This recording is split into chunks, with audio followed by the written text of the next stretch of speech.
खुदा यसु मसीह के बाबरकत और जलाली नाम में आप सबको सलाम।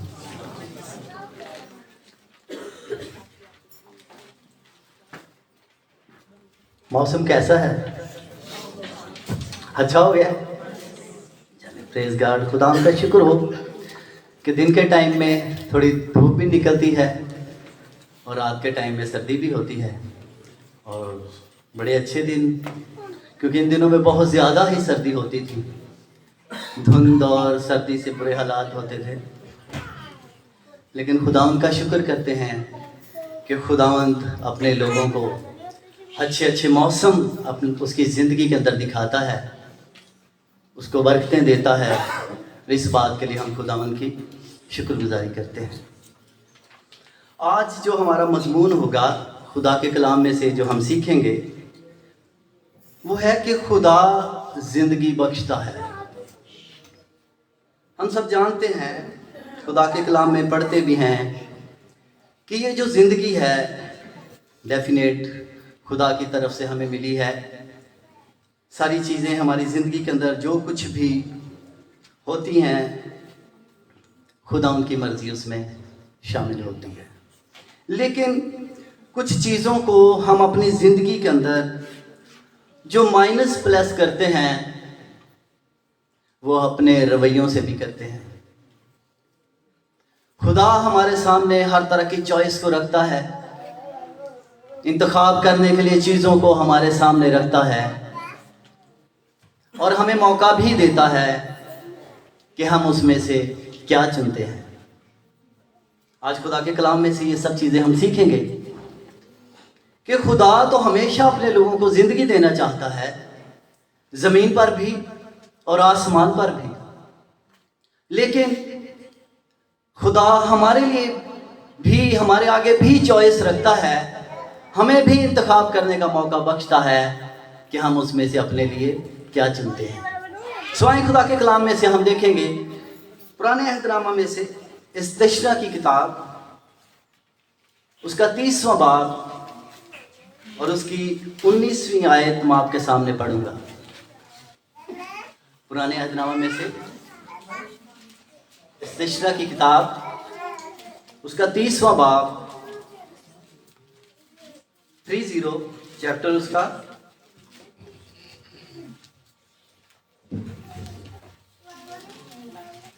और उसकी 19वीं आयत मैं आपके सामने पढ़ूंगा। निकाल लिया हो तो आमीन कह सकते हैं। Praise God. खुदा उनके जिंदा कलाम में यूं लिखा है, आज के दिन आसमान और ज़मीन को तुम्हारे बरखिलाफ गवाह बनाता हूँ कि मैंने ज़िंदगी और मौत को और बरकत को और लानत को तेरे आगे रखा है। बस तू ज़िंदगी को इख्तियार कर कि तू भी जीता रहे और तेरी औलाद भी। हालेलुया। खुदावंद के जिंदा कलाम के पढ़े और सुने जाने पर उसकी बरकत हो। इस हवाला के अंदर हमने देखा कि खुदा कहता है कि मैं आसमान और ज़मीन को तेरे बरखिलाफ गवाह बनाता हूँ। इसका मतलब है कि किसी भी शख्स जो खुदा के मानने वाला है, ज़मीन पर कोई भी इंसान है जो खुदा के कलाम को पढ़ता है, तो इस बाब के अंदर पूरा चैप्टर अगर आप पढ़े तो इसमें खुदा यही चाहता है बार बार, तू जीता रहे, तू जिंदा रहे। यहाँ पर इस पूरे बाब के अंदर खुदा इंसान के तल्लक से यही चाहता है कि वो जीता रहे। और इस वर्ष के अंदर भी हमने पढ़ा, लिखा है कि तू भी जीता रहे और तेरी औलाद भी। इसका मतलब है कि हम पर डिपेंड करता है कि हम अपने रवैयों से अपने लिए क्या चॉइस करते हैं और आगे अपने बच्चों की ज़िंदगी के अंदर क्या डिलीवर करते हैं। ये खुदा का कलाम कहता है, अभी हमने पढ़ा है। और इसमें फिर आगे लिखा है कि ज़िंदगी और मौत को, कि खुदा हमारे सामने ये चॉइस भी रखता है कि हम क्या चुनते हैं अपने लिए, ज़िंदगी को या मौत को। हम सब जानते हैं कि खुदा ने जो इंसान को बनाया, मट्टी ली।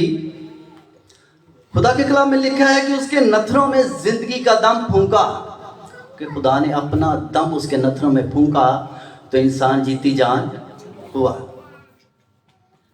खुदा ने जो अदन के अंदर आदम और हवा को जिंदगी दी थी, वो हमेशा की जिंदगी थी, उसमें मौत नहीं थी। और खुदा ने उनको वहां पर भी उनके आगे दो चीजें रख दी थी, दो दरख्त। हम सब जानते हैं कि खुदा ने बागे अदन के अंदर लगाए और उनको कहा कि इनका फल तुमने नहीं खाना। ये जो बीज के अंदर, के दरमियान के अंदर बीज में लिखा है कि कहा कि जिस दिन तू खाएगा तू मरा। पहले इंसान के सामने ही खुदा ने जिंदगी को भी और मौत को भी रख दिया। अब ये तुझ पर डिपेंड करता है कि तू इसमें से अपने लिए क्या चॉइस करता है। जितनी देर वो खुदा के साथ रहे, खुदा के साथ उन्होंने जिंदगी बसर की, खुदा के हुक्मों को माना, वो वहां पर जिंदा थे। हर तरह का इख्तियार खुदा ने वहां पर उनको दे दिया था, जानवरों पर, परिंदों पर, और समंदर के अंदर जो मछलियां थी, हर तरह का, जड़ी बूटियों का, सब्जियों का, फलों का, हर तरह का इख्तियार खुदा ने उनको दे रखा था। लेकिन जब उन्होंने खुदा की हुक्म अदूली की, जब उन्होंने इब्लीस की कही हुई बात को सच माना कि हो सकता है हम भी खुदा जैसे हो जाएं, जब उन्होंने गलती की तो वो जो हमेशा की जिंदगी थी वो उनसे ले ली जाती है और उनको उस बागे अदन में से निकाल दिया जाता है। हर मौत उनकी जिंदगी के अंदर जारी हो जाती है। सेम हर दौर के इंसानों के लिए खुदा की यही मर्जी है। यहां पर भी बनी इसराइल से खुदा यही कहता है कि मैंने तुम्हारे सामने ये चीजें रख दी हैं, जिंदगी और मौत को भी रख दिया है और बरकत और लानत को भी तुम्हारे सामने रख दिया है। अब ये तुम पर डिपेंड करता है कि तुम मेरे पीछे चलकर मेरे हुक्मों को, मेरी शरीयत को मानते हो तो जिंदगी तुम्हारे साथ साथ चलेगी। लेकिन जब तुम गुनाह करोगे, बुड़बुड़ाओगे, उसके खिलाफ बातें करोगे, उस पर यकीन नहीं करोगे, अपने ऊपर भरोसा करोगे, तो फिर तुम्हारी जिंदगी के अंदर लानत भी शामिल हो सकती है। और उनके गुनाह का सबब क्या बना कि वो कनान के अंदर भी दाखिल ना हो सके। मेरे अजीजों, खुदा फिर कहता है और बस तू जिंदगी को इख्तियार कर के तू भी जीता रहे। जिंदगी क्या है? आज खुदा के कलाम में से ये भी हम सीखेंगे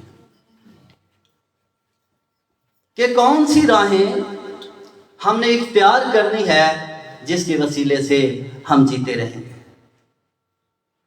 जमीन के ऊपर भी बाबरकत बनकर हम अपनी जिंदगी बसर करेंगे और फिर आखिर में खुदा के दाहिने हाथ भी जाकर बैठेंगे।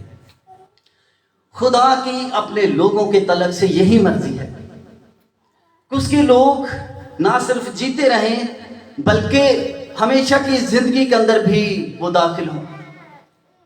और ना सिर्फ हम अपने लिए बाबरकत होते हैं, अपनी नस्लों के लिए भी बाबरकत होते हैं।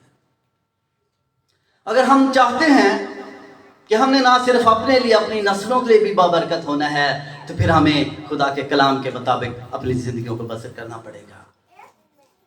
और मेरे अजीजों, आगे भी हम देखते हैं, मलाकी की किताब के अंदर भी हम देखते हैं,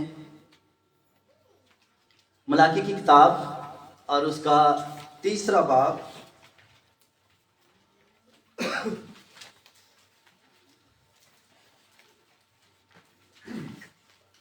उसका 3रा बाब और 17वीं आयत।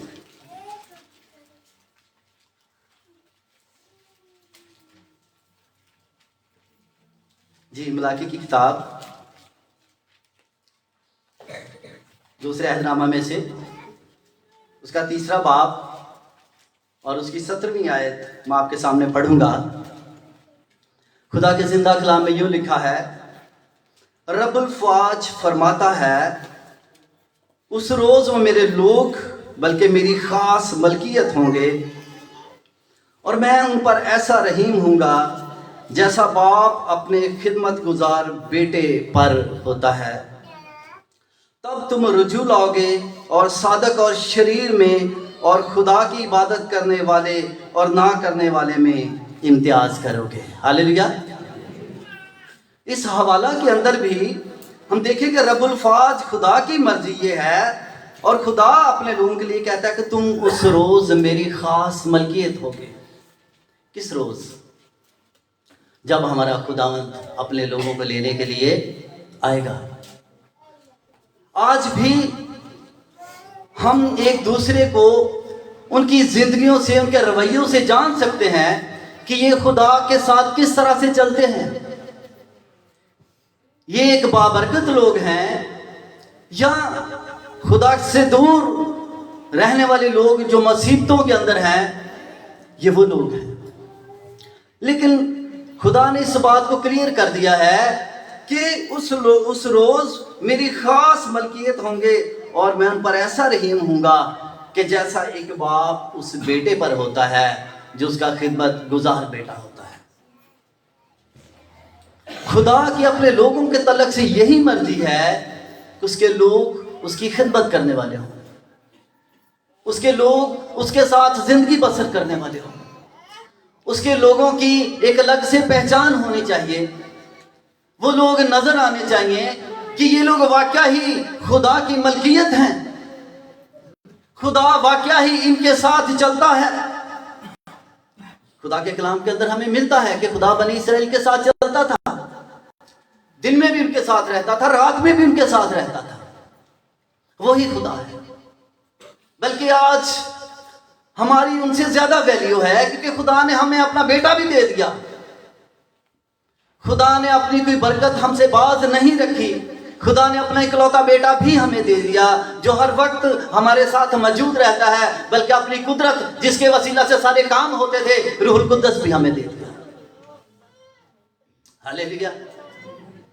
कौन सी बरकत है जो आज के एक मसीही पर नहीं है, जो आज के एक ईमानदार के पास नहीं है? सारा कुछ तो खुदा ने दे दिया है, फिर किस चीज की हमें कमी है? फिर किन बातों का हम इंतजार करते रहते हैं? फिर हम क्यों खास मलकियत क्यों नहीं है? तो जबरदस्त बात है, खुदा के कलाम के मुताबिक है, अच्छी बात है। एक ईमानदार को ऐसा ही होना चाहिए, एक ईमानदार की जिंदगी ऐसी ही होनी चाहिए, क्योंकि हम कोई आम लोग नहीं हैं बल्कि अलग किए हुए लोग हैं। अभी बहन ने कहा कि शाही कहनों का फिरका है। खुदा ने कौन सा रुतबा है जो आज अपने लोगों को दे कर नहीं रखा? सारे रुतबे खुदा ने दे दिए। खुदा उनके पास जो कोई था वो सब कुछ इंसान के लिए उसने दे दिया है, लो और एंजॉय करो। लेकिन हम और चीजों में अपने एंजॉय को ढूंढते रहते हैं। आज के नौजवान जो हैं ये और ज्यादा खतरनाक हालात के अंदर जिंदगी बसर करते हैं। इनके पास बहुत ज्यादा चॉइस है और वो इसका इस्तेमाल भी कर रहे हैं। घरों के अंदर, मैं भी एक बाप हूँ, मेरे घर के अंदर भी माहौल है, माँ बाप बच्चों की तरबियत के लिए चलाता रहता है, कोशिश करता रहता है कि ये खुदा उनकी तरफ आए, खुदा उनके साथ चलने वाले हों, खुदा का कलाम पढ़ने वाले हों, खुदा का डर, खुदा का खौफ इनकी जिंदगियों में हो। ये उन बातों से दूर रहें जो इनको बुरी राहों पर लेकर जा सकती है, जिनके जहनों को मुंतशिर कर सकती है, जो इनको बुरी मुख्तलिफ तरह के नशों के अंदर लेकर जा सकती हैं, जिनसे ये अपनी पहचान ही खो देंगे। और ऐसा ही हो रहा है। बड़े अफसोस के साथ ये बात मुझे कहना पड़ती है, छोटे बच्चे को भी देखा कि उसको जिस बात से मना करे वो भागकर उसी तरफ ही जाएगा। यही हालात आज के नौजवान का है। माँ बाप जिस बात से मना करता है वो बच्चे उसी तरफ ही जाते हैं, बल्कि जिद के साथ उस तरफ जाते हैं। लेकिन वापस में किसका नुकसान है? उनका अपना नुकसान है। माँ बाप ने अच्छी जिंदगी बसर कर ली है, वो करके चले जाएंगे, लेकिन अगर आपने कुछ जिंदगी में ना किया तो फिर क्या करेंगे? हालात आपके सामने हैं, ना जॉब है, ना नौकरी है, ना खाना है, ना पीना है। फिर मेरे बच्चों, मेरे भाइयों, मेरी बहनों, मेरे बेटों, क्या करोगे फिर? खुदा के कलाम को ले लो, सब कुछ इसमें है। सरफराजी ना मशरिक से ना मगरब से, बल्कि खुदा से है। जब खुदा उनके पास आ जाओगे तो सरफराजी भी तुम्हारे पीछे पीछे भागती चली जाएगी। पहले ढूंढो तुम उसकी बादशाही, तो फिर सारी चीजें। इस बात का अपनी जिंदगी के अंदर जो अपनाए, खुदा उनका अपनी जिंदगी के अंदर जो है वो जगह दें, उसके कलाम का अपनी जिंदगी के अंदर जगह दें। जब ये करोगे तो फिर तुम्हें जुम्बिश ना होगी, फिर तुम्हारा कोई कुछ बिगाड़ नहीं सकता। जहां जाओगे फतेहमंद रहोगे, जहां जाओगे लोग खुद तुम्हारे पीछे पीछे आएंगे, तुम सर बन जाओगे, तुम नहीं बल्कि तुम सर बन जाओगे जहां पर भी रहोगे। खुदा तुम्हें इस तरह की बरकतों से सरफराज करेगा, इस तरह का टैलेंट तुम्हारे अंदर पैदा कर देगा कि तुम जहां भी होगे तुम अलग नजर आओगे। तुम्हारे साथ कुछ चलता हुआ दुनिया को नजर आएगा कि शख्स के साथ क्या अलग से है, ये जिधर भी हाथ बढ़ाता है ये बाबरकत है। मिस्री भी बनी इसराइल से इन्हीं बातों से परेशान थे कि कौन सा जुल्म है जो हम इनके साथ नहीं करते, ये फिर भी बढ़ते जाते हैं, फिर भी सरफराजी इनके पास है। यही जलन उनको सताती थी, यही बात उनको तकलीफ देती थी। मेरे अजीजों, अपने इर्द गिर्द भी गौर करके देखें। खुदावंद आपको बरकत देना चाहता है, खुदावंद चाहता है कि आप बरकत को हासिल करें। इफ्सियों पहला बाब और उसकी चौथी आयत के अंदर भी हम देखेंगे। इफ्सियों पहला बाब और उसकी चौथी आयत।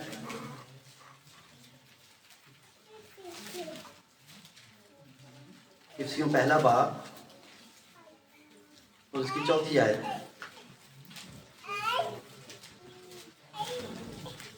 जी, खुदा के जिंदा कलाम में यूं लिखा है, चिनाचे उसने हमको बनाए आलम से पेशतर उसमें चुन लिया, ताकि हम उसके नजदीक मोहब्बत में पाक और बेऐब हों। हालेलुया।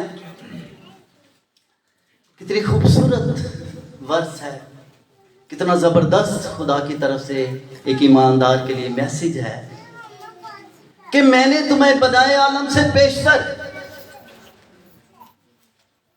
जब जमीन पर कुछ भी नहीं था उससे पहले ही मैंने तुम्हें चुन लिया है, मैं उससे पहले ही तुम्हें जानता हूं, मैंने तुम्हारे लिए हर चीज मुकर्रर कर दी है।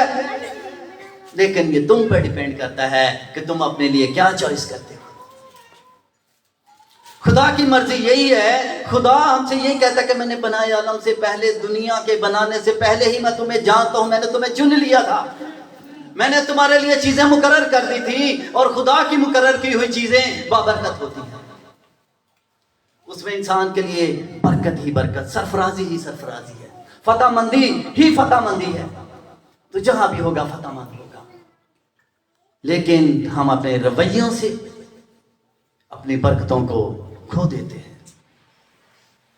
आज मैं यही कहूंगा कि हम जितने लोग यहां पर बैठे हैं या जितने लोग मेरी आवाज सुनते हैं, आप खुश नसीब लोग हैं। हम ऐसे खुदा के मानने वाले हैं जो जब हम पैदा भी नहीं हुए थे तो वो हमें जानता था। हालेलुया।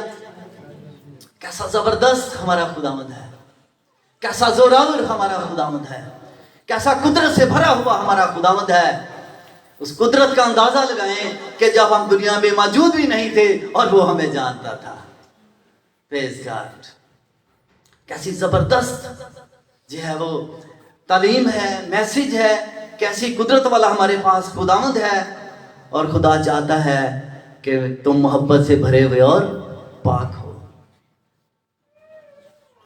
जहां पाकीज़गी है वहां खुदावंद खुद ही आ जाता है, और जहां नापाकी है वहां पाकीज़गी और खुदा रह सकता है? कभी नहीं। अपने अंदर पाकीज़गी को पैदा करें, अपने घर के अंदर पाकीज़गी को पैदा करें, अपनी सोचों के अंदर पाकीज़गी को पैदा करें, अपने दिल के अंदर पाकीज़गी को पैदा करें। जब ये पाक कर दोगे तो सारा कुछ तुम्हारे पास आ जाएगा। खुदावंद खुद ही तुम्हारी जिंदगी के अंदर आ जाएगा, क्योंकि वो तुम्हें जानता है और उसने सारे प्लान आपके लिए कर रखे हैं। हम उनको माइनस प्लस अपने रवैयों से करते हैं। जब खुदा के कलाम के मुताबिक तुम मोहब्बत से भरे होगे, तुम पाक होगे, तो फिर वो सारा प्लान जो खुदा ने बने आलम से आपके लिए बना रखा है आपकी जिंदगी के अंदर पूरा होगा। फिर उसको कोई अबलीस, कोई जोरावर, कोई जाति जूलियत उसको छीन नहीं सकता। मेरे अजीजों, खुदा का कलाम आगे लिखा है कि बेऐब ना हो। वो ऐब जो खुदा नापसंद करता है उनको अपनी जिंदगी से रिमूव करने की जरूरत है। कोई बड़ी बड़ी कुर्बानियां नहीं मांगी जा रही, सिर्फ अपनी सोच से, अपने दिल से तुम अपनी जिंदगी के अंदर इन चीजों को ठीक कर सकते हो। तुम्हें कुछ नहीं करना, तुम्हें सिर्फ एक्ट करना है। तुम्हें अपना रवैया चेंज करना है। तुम अपने रवैये को चेंज करोगे, अपने बोलचाल को चेंज करोगे, अपनी बॉडी लैंग्वेज चेंज करोगे, अपनी आंखों को दुरुस्त करोगे, तो तुम बेऐब हो जाओगे। इन चीजों को अपनी जिंदगी के अंदर दुरुस्त कर दो, खुदा का कलाम आपकी जिंदगी के अंदर पूरा होना शुरू हो जाएगा। क्योंकि जब हम इस कलाम को पढ़ते हैं, इब्रानियों 4 बाब उसकी 12वीं आयत के अंदर भी लिखा हुआ है कि खुदा का कलाम जिंदा और मौसर और हर एक दोधारी तलवार से ज्यादा तेज है, और वो रूह, जान और रूह, बंद और गुदे को जुदा करके गुजर जाता है। मैंने पिछले मैसेज के अंदर भी इस वर्ष का जिक्र किया था कि जब ये कलाम आपके बंद गुदे में से इसको गुजर जाने का मौका देंगे तो आप पूरी तरह से नए इंसान बन जाएंगे। आपके जिंदगी के अंदर चेंज आ जाएगा, आप एक नए इंसान बन जाएंगे। मेरे अजीजों, खुदा अपने लोगों से इस कदर मोहब्बत से भरा हुआ है कि हम सबने खुदा के कलाम में भी पढ़ा है कि जब खुदा ने मिस्र में से बनी इसराइल को निकालना था तो खुदा ने क्या किया? खुदा ने उनको एक निशान दे दिया। खुदा ने कहा एक बर्रा लो और उसको ज़िबा करो और उसको खाओ, और उसका खून क्या करो? अपनी चौखटों पर लगा दो। खुदा ने उनको भी मौत से बचने के लिए निशान बख्श दिया। और हम सब खुदा के कलाम को जानते हैं कि जब मौत का फरिश्ता वहां से गुजरा तो जिन घरों पर वो खून का निशान था उन घरों के अंदर मौत ना हुई, वो महफूज रहे, उनके पहलौठे महफूज रहे, उनका मौत कुछ ना बिगाड़ सकी, बल्कि उन घरों को छोड़कर आगे निकल जाती है।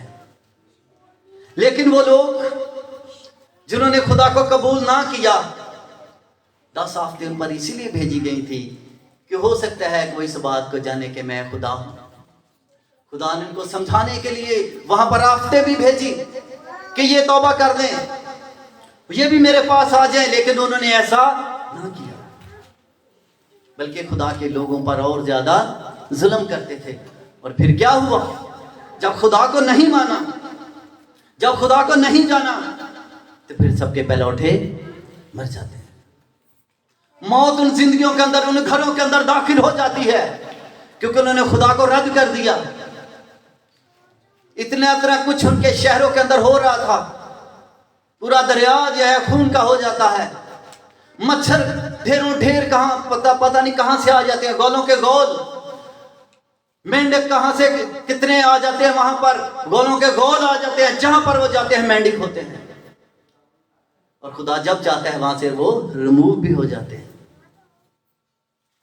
फिर भी उन्होंने खुदा को तस्लीम ना किया, उसका अपना नजात दहिंदा कबूल ना किया। औलाद भी मर गई और एंड में खुद भी जो है वो मर जाते हैं। जब बनी इसराइल का पीछा करने जाते हैं, उनको मारने के लिए जाते हैं, खुद भी पानी के अंदर गर्क हो जाते हैं। खुदा के कलाम में से ही हम ये बात सीखते हैं कि जब खुदा के साथ चलते हैं तो खुदा जिंदगी बख्शता है। जब खुदा के साथ नहीं चलते तो फिर आप बिल्कुल एक ऐसी दीवार पर चल रहे हैं जिसके साथ इधर गड़ा है और इधर जिंदगी है। किसी वक्त भी आप उस गड़े के अंदर गिर सकते हैं जहां पर मौत है।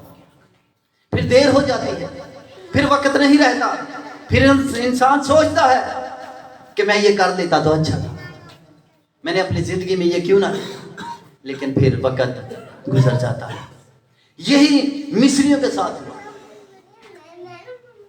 उन्होंने खुदा को कबूल नहीं किया और अब उनके पहलौठे मार दिए जाते हैं। लेकिन जिन्होंने खुदा को कबूल किया, उस निशान को अपनी चौखटों पर लिया, उनके बेटे भी बच गए और वहां से सरफराजी के साथ उस शहर में से निकलते हैं। मैंने पहले भी एक मैसेज के अंदर कहा था कि जितनी उन्होंने उसकी मजदूरी को रोक रोक कर पैसा जमा किया हुआ था, वो सारा खुदा ने उनको दिलवाया जाते हुए। वहां से वो सोना और बहुत सारी चीजें उनसे लेकर वहां से निकले।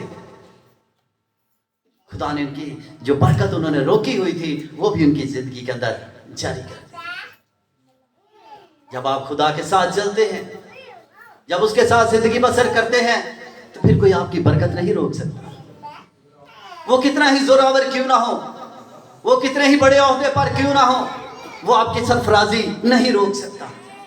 इस ईमान के साथ खुदावंद को अपनी जिंदगी में अपने साथ लेते हुए उसके साथ चले। जब खुदावंद आपकी जिंदगी में आ जाएगा तो फिर सारी चीजें आपकी जिंदगी के अंदर आ जाएंगी। मेरे अजीजों, एक और शख्स को खुदा के कलाम में ही हम जानते हैं जिसने सारी जिंदगी कत्लो गारत की होगी, डाके डाले होंगे। जब खुदा यीशु मसीह को सलीब पर दिया जाता है तो वहां पर दो डाकू भी खुदा यीशु मसीह के साथ मौजूद थे जिनको सलीब पर चढ़ाया जाता है। दोनों आपस में तकरार करते हैं, कहता है कि अगर तू मसीह है तो खुद भी बच और हमें भी बचा। एक डाकू ऐसा है जो सारी जिंदगी गुनाह करने के बाद भी चाहता है को बच जाए, लेकिन जो दूसरा है वो जान जाता है कि यही खुदा यीशु मसीह है। वो जब जान गया, हो सकता उसने मौजज़ात के बारे में सुना हो सकता उसने किताबों के अंदर पढ़ा हो खुदा यीशु मसीह आमद के तल्लक से, इसलिए वो कहता है खुदा यीशु मसीह से कि ऐ यीशु, जब तू अपनी बादशाही में आए तो मुझे याद करना। वो ईमान ले आता है। खुदा यीशु मसीह ने उसके ईमान को जान लिया, पहचान लिया, और खुदा यीशु मसीह ने बड़ा खूबसूरत उसके लिए जो है खुशखबरी वहां पर जारी कर दी। खुदा यीशु मसीह ने कहा कि तू आज ही मेरे साथ फिरदौस में होगा। हालेलुया! जोरदार तालियां बजा दीजिए मेरे खुदा के लिए। जब हम उस पर ईमान ले आते हैं, वो डाकू ईमान ले आया था, तो खुदा यीशु मसीह ने कहा कि तो आज ही मेरे साथ फिरदौस में होगा। उसके गुनाह भी धुल गए, सारा कुछ उसके लिए हो गया, और वो खुदा उनके साथ फिरदौस में मौजूद होगा। ये है एक ईमानदार की ब्यूटी, ये है एक ईमानदार के लिए इनाम कि वो जब खुदा यीशु मसीह पर पूरी तरह से ईमान ले आता है तो फिर वो बच जाता है, फिर वो नजात के अंदर दाखिल हो जाता है। मेरे अजीजों, हमें भी खुदा ने यही निशान बख्श दिया। हमें भी, हमारे लिए भी अपने बेटे को सलीब पर कुर्बान कर दिया। हमें भी एक खून का ऐसा निशान दे दिया, हमें वो सलीब दे दी, उसके ऊपर बहाया हुआ खून वाला बेटा दे दिया। ये बेटा और ये सलीब जिस शख्स की जिंदगी में होंगे और वह पूरी तरह से उस पर ईमान रखता है कि उसे बचाने की कुदरत रखता है, मौत उसका कुछ नहीं बिगाड़ सकती। वो जमीन पर भी बबरकत होगा और उम्र की दराजी को हासिल करेगा। वो अपने बच्चों के लिए भी उम्र की दराजी का बायस बनेगा और फिर अपनी जिंदगी में भी दाखिल होगा। खुदा ने इंसान को जिंदगी देने के लिए शुरू से ही खुदा इंसान के लिए प्लान बनाता रहा। पागियादन से हमने देख लिया, बनी इस्राइल को देख लिया, और आगे नए अहदनामा के अंदर भी हम देख रहे हैं कि खुदा ने किसी जगह पर किसी चीज को रोका नहीं है, बल्कि इसको तरतीब के साथ बेहतर से बेहतर खुदा अपने लोगों के लिए बेहतर से बेहतरीन करता जा रहा है और करता रहेगा। बेटे के वसीला से ऐसी कुदरत जमीन के ऊपर खुदा ने अपनी भेज दी है कि तुम जो कुछ करोगे, जिस चीज को हाथ लगाओगे, तुम बाबरकत हो जाओगे। जब खुदावंद यीशु मसीह तेरे पास है, जब उसका खून तेरी जिंदगी में है, जिसका तू गोश्त भी खाता है और खून भी पीता है, जब उसको तू इस तौर से खाएगा और पिएगा कि वो तेरी जिंदगी बन जाए, तो तू भी पौलुस रसूल की तरह नारे मारेगा और कहेगा कि मैं अब जिंदा ना रहा। इस बात को हम सीखें कि खुदा का कलाम वही हमें पूरी तरह से तब्दील करने की कुदरत रखता है। खुदा यीशु मसीह के लहू के बगैर हम जहां मर्जी चले जाएं, दुनिया के अंदर कोई और नाम नहीं बख्शा गया। खुदा के कलाम में भी लिखा है कि आसमान के तले आदमियों को कोई दूसरा नाम नहीं बख्शा गया जिसके वसीला से नजात हासिल कर सके। नजात एक ही नाम में है, वो जमीन पर एक ही नाम है और वो यीशु नाम है। हालेलुया। मेरे अजीजों, हमारे पास कौन सी चीज है जो खुदा ने नहीं हमें दे रखी? सब कुछ तो खुदा ने हमें दे दिया है। आप जो हवाला जात नोट कर रहे हो नोट कर सकते हैं। यूना 5वां बाब और उसकी 24वीं आयत के अंदर भी लिखा है, मैं आपके सामने पढ़ूंगा। यहां पर भी यीशु ने कहा, मैं तुमसे सच कहता हूं कि जो मेरा कलाम सुनता और मेरे भेजने वाले का यकीन करता है हमेशा की जिंदगी उसकी है और उस पर सजा का हुक्म नहीं होता, बल्कि वो मौत से निकलकर जिंदगी में दाखिल हो गया है। हालेलुया। कितना खूबसूरत मैसेज है कि जो खुदा के कलाम को सुनता है, उसके भेजने वाले पर यकीन करता है, हमेशा की जिंदगी उसकी है। मेरे अजीजों, आज भी दुनिया के अंदर बहुत सारे ऐसे लोग हैं जो इस सच्चाई से नावाकिफ हैं, जो इस सच्चाई को नहीं जानते। और मैं नहीं जानता कि वो दुनिया के अंदर कितने अच्छे काम कर रहे हैं, लेकिन जब तक खुदा के कलाम में साफ लिखा है कि जब तक वो खुदा के कलाम को नहीं सुनेगा, उसके भेजने वाले पर यकीन नहीं करेगा, वो हमेशा की जिंदगी में दाखिल नहीं हो सकता। तुम्हारी रास्तबाजी के काम खुदा के नजदीक गंदी धज्जियों की मानिंद हैं। ये खुदा के कलाम में लिखा है कि तुम जमीन के ऊपर कितने भी रास्तबाजी के काम क्यों नहीं करते हो, तुम कितनों को भी खाना क्यों नहीं खिला रहे हो, तुम कितने भी अच्छे अच्छे काम क्यों नहीं कर रहे हो, लेकिन अगर ये नजात दहिंदा आपके पास नहीं है तो हमेशा की जिंदगी भी आपके पास नहीं है। खुदा के कलाम के अंदर ये हर इंसान के लिए क्लियर मैसेज है। ये सिर्फ यहाँ पर बैठे हुए लोगों के लिए ये मैसेज नहीं है, ये मैसेज पूरी दुनिया के इंसानों के लिए है कि तुम खुदा यीशु मसीह का जो है इकरार करो कि उसे खुदा ने भेजा है, वो खुदा की तरफ से आया है, और फिर तुम हमेशा की जिंदगी के अंदर दाखिल हो सकते हो, वरना ये आपकी जिंदगियों के लिए सवालिया निशान है। कोई शख्स दुनिया के अंदर खुदा यीशु मसीह को कबूल नहीं करता तो उसके पास कोई गारंटी नहीं है कि वो हमेशा की जिंदगी के अंदर दाखिल होगा। ये खुदा का कलाम कहता है, ये मैं नहीं कहता। आज दुनिया के अंदर बहुत सारे अच्छे लोग भी हैं जो बड़े अच्छे अच्छे काम कर रहे हैं। ये मैसेज उनके लिए भी है कि खुदा यीशु मसीह को कबूल करो तो तुम नजात पाओगे, वरना ये तुम्हारी रातबाजी के काम तुम्हारे काम नहीं आएंगे। खुदा के कलाम के मुताबिक ये बात है कि खुदा यीशु मसीह को कबूल करो तो तुम हमेशा की जिंदगी के अंदर दाखिल होगे, वरना खुदा हमेशा की जिंदगी के अंदर दाखिल होना तुम्हारे लिए मुश्किल होगा।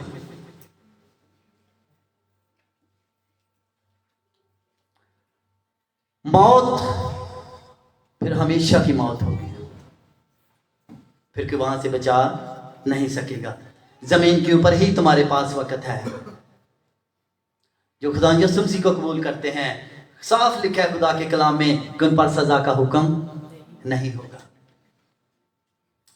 फिर वो खुदा के चुने हुए बुलाए हुए लोग होंगे, उन पर सजा का हुक्म नहीं होगा।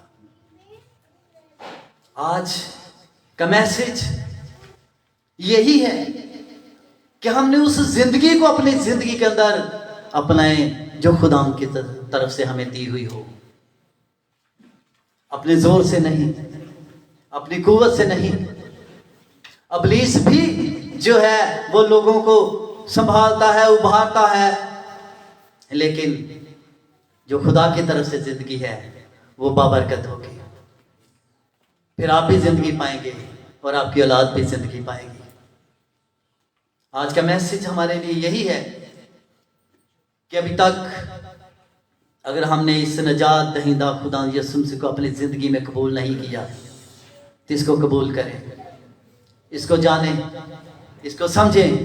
अगर आपने बाइबल मुकद्दस नहीं पढ़ी तो बाइबल मुकद्दस मिल जाएगी। तुम इसको पढ़ने की कोशिश करो। जब तुम इसको पढ़ोगे तो तुम्हें जिंदगी भी मिल जाएगी, तुम्हें सब कुछ मिल जाएगा, हर तरह की सजाएं भी जाती रहेंगी, तुम भी जिंदगी पाओगे, तुम्हारी औलाद भी जिंदगी पाएगी, तुम दुनिया पर भी जिंदगी पाओगे और आखिरत के अंदर भी हमेशा की जिंदगी पाओगे।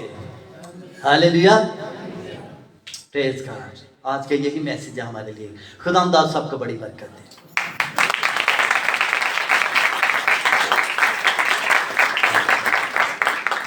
आए हम सब अपने सरों को झुकाएं। खुदाए कदूस, खुदाए जुल जलाल, मैं तेरा शुक्र करता हूँ खुदावंद, तुझे फतामंद खुदावंद है, जोरावर खुदावंद है, जिंदगी का सरचश्मा खुदावंद है, हमारा नजात देने वाला, छुड़ाने वाला और खुदावंद बनाए आलम से हमें जानने वाला खुदावंद है। मैं तेरा शुक्र करता हूँ खुदावंद। आज जितनी जिंदगियों ने खुदावंद तेरे कलाम को सुना है, खुदावंद इस जिंदगियों को बरकत देना तेरे खुदा। ये ना सिर्फ अपने लिए बल्कि अपनी नस्लों के लिए बाइस से बरकत हो खुदा। बड़ी बरकत दे मांगता हूँ तेरे प्यारे बेटे हमारे खुदावंद यीशु मसीह के वसीला से, आमीन।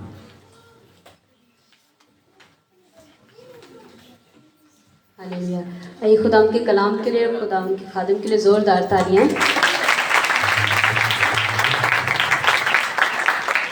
यीशु ने कहा राह, हक और जिंदगी मैं हूँ। हालेलुया। और उसके बगैर कोई बाप के पास नहीं जा सकता। आमीन। ज़रूर है कि हम उसमें पैवस्त रहें, क्योंकि वो अंगूर का हकीकी दरख्त है और जो उसमें पैवस्त रहता है तो वही फल लाता है। ईमानदार होने के नाते हम कहते तो हैं कि हम खुदावंद के हैं, लेकिन रोज़ का कनेक्शन, रोज़ उसमें पैवस्त होने की हमें ज़रूरत है। आमीन। अब वक्त हो जाता है कि हम अपने हदीये नज़रान से खुदावंद की ताज़ीम करें, अपने दिए में से उसको लौटाएंगे और क्वायर के साथ गीत गाएंगे।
तू मेरे छुपने की जगह अजीब है, तू ही है मेरा खुदा।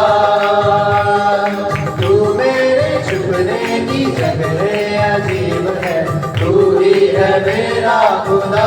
बोलो बोलो बोलो बोलो बोलो हाँ यीशुआ, हाँ यीशुआ, हाँ यीशुआ, हाँ यीशुआ, यीशुआ, यीशुआ। यहोवा सी है झंडा मेरा, रीढ़ की हड्डी राहबर मेरा। यहोवा सी है झंडा मेरा, रीढ़ की हड्डी राहबर मेरा। सुबह का चमकता सितारा मेरा, सुबह का चमकता सितारा मेरा, उससे लिपटूंगा। तू मेरे छुपने की जगह अजीब है, तू ही है मेरा खुदा। तू मेरे छुपने की जगह अजीब है, तू ही है मेरा खुदा।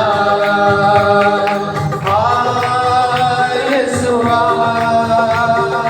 हाँ यीशुआ, हाँ यीशुआ,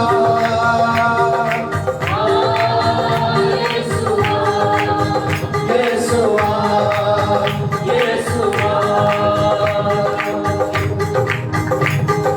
हिरनी से पाँव मेरे देता बना, ऊंची जगहों पर देता चला। हिरनी से पाँव मेरे देता बना, ऊंची जगहों पर देता चला। यहोवा एलोहीम मेरा खुदा, उसको पूजूंगा। यहोवा एलोहीम मेरा खुदा, उसको पूजूंगा। तू मेरे छुपने की जगह अजीब है, तू ही है मेरा खुदा। तू मेरे छुपने की जगह अजीब है, तू ही है मेरा खुदा। हाँ यीशुआ, हाँ यीशुआ, हाँ यीशुआ, हाँ यीशुआ, यीशुआ, यीशुआ, यीशुआ। कुछ भी हो मैं परस्तिश करूँगा, कुछ भी हो मैं इबादत करूँगा। कुछ भी हो मैं परस्तिश करूँगा, कुछ भी हो मैं इबादत करूँगा। कुछ भी हो मैं सितारिश करूँगा, कुछ भी हो मैं सितारिश करूँगा। यीशु यीशु गाऊँगा, यीशु यीशु गाऊँगा। तू मेरे छुपने की जगह अजीब है, तू ही है मेरा खुदा। तू मेरे छुपने की जगह अजीब है, तू ही है मेरा खुदा। तू ही है मेरा खुदा, तू ही है मेरा खुदा।